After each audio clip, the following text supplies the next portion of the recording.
हिंदुस्तानी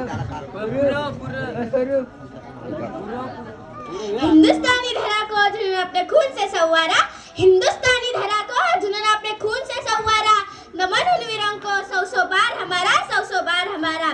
सन्माननीय मंचावर उपस्थित सन्माननीय अतिथी, समोर बसलेले विद्यार्थी, मित्र मैत्रिणींनो, माता भगिनींनो, बांधवांनो, तुम्हा सर्वांना प्रजासत्ताक दिनानिमित्त तनिष्का हिचा माळाचा मुजरा।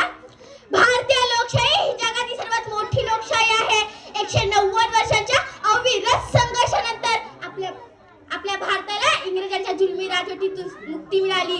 अनेक जाती, अनेक धर्म, अनेक भाषा, अनेक संस्कृती या सर्वांनाच एकतेच्या सूत्रामध्ये गुंफविण्यासाठी भारताने लोकशाही शासन पद्धतीचा स्वीकार केला आणि या लोकशाही शासन पद्धतीचा मसुदा तयार करण्याची जबाबदारी डॉक्टर बाबासाहेब आंबेडकर यांच्यावर सोपविण्यात आली।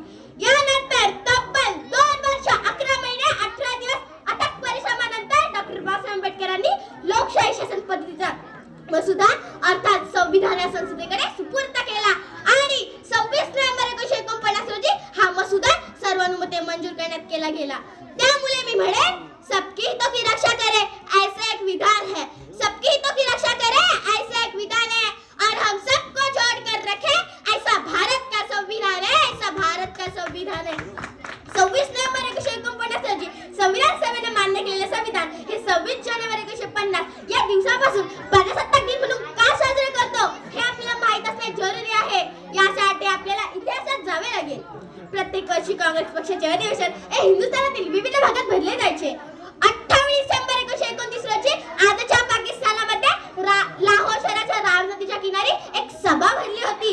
त्यात भाषण करत असताना पंडित नेहरूंनी घोषणा केली की आजपासून आपला भारत देश स्वतंत्र झाला आणि बघता बघता ही घोषणा अख्ख्या हिंदुस्थानात वाऱ्यासारखी पसरली।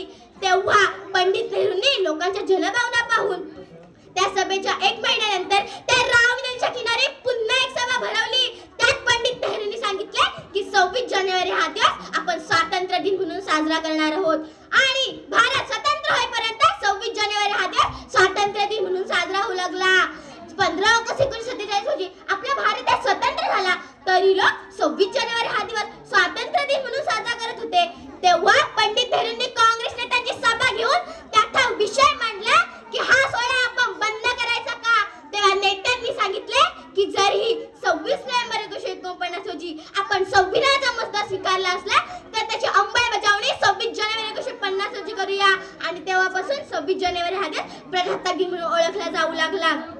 26 जानेवारी 1950 रोजी सकाळी 10:18 आपण हे संविधान स्वीकारले आणि अवघ्या 6 मिनिटांनी आपले पहिले राष्ट्रपती म्हणून डॉक्टर राजेंद्र प्रसाद यांनी शपथ घेतली आणि तेव्हापासून भारत देश जगाच्या नकाशावर उदयास आला।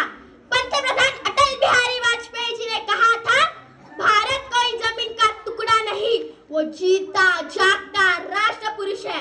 ये वंदन की भूमि है, अभिनंदन की भूमि है।